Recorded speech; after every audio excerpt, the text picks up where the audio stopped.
Okay, let's go ahead. Sarah, I'm just looking at your writing. Okay, I've got your work up. And so let's go ahead. I want to start with the business card. Okay, so there's your business card. So that's your logo right there. Okay, so that is your established logo, not these embellishments over here, but this right here is your logo. So you don't want to compromise your branding by adding anything. So I wouldn't add these. Okay, these are additions to your logo that could be confused with your branding. I would keep the logo alone. This is your bread and butter. This is your logo. This is what everything is based on. So that's your logo, right?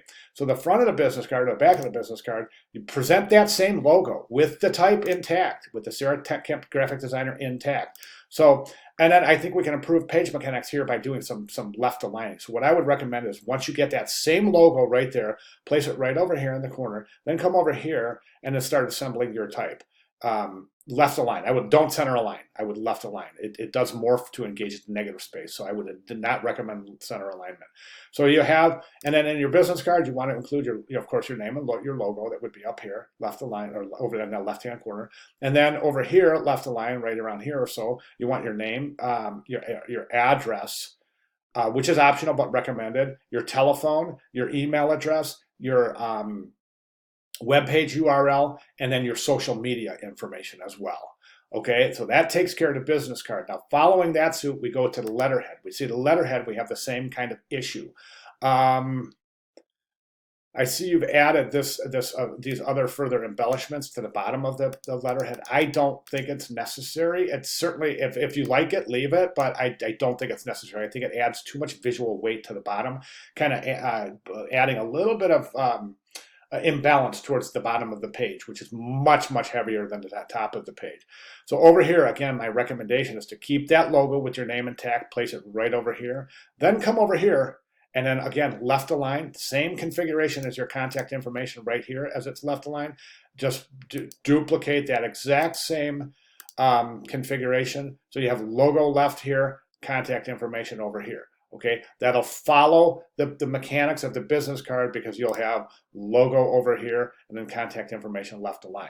Okay, then for and the information for the letterhead. By the way, I would recommend designing a envelope as well, number 10 envelope. It's really simple to do. But letterhead, contact information, name, logo, address, definitely on the letterhead. Telephone, email address, web URL, and social media information. Hang on one second. Yeah, you want your social media information in there. That's the stuff that we compiled in week 6. Okay, so the leave behind. Now, the leave behind is interesting because you want to add all of the contact information on the leave behind somewhere.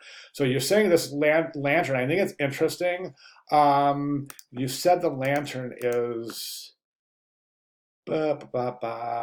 laser cut. That's really interesting stuff right there. So the LED candle, I'm so glad you decided on the LED candle instead of a traditional candle, because otherwise, of course, we would have fire hazard on our hands, right? So that's good. Great decision there. I love the leave behind. I think it's really interesting.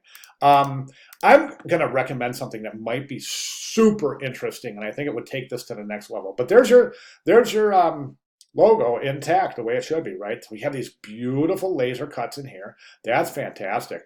Now, the one thing I would recommend is this, I'm wondering, this might be kind of cumbersome to bring to an interview as a leave behind. I think it might be kind of interesting to have this flat as just a flat die line, and then instructions. So you would have it flat, and maybe it could have perforations around the flat die line so that the viewer can just take it out and assemble it.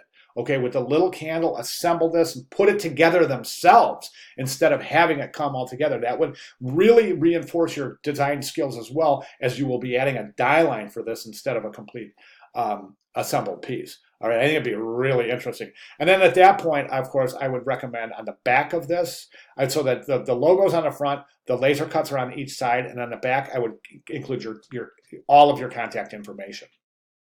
Okay, so those are my recommendations. Good work. Just we got a couple of little things to tidy things up, add some consistency, and get this ready for final presentation, which is due coming up quickly here in week 7, next week already, Sarah. So let's go ahead and finalize this. And if you have any questions at all, please let me know. I'll be glad to make any necessary clarifications. Great, thank you very much.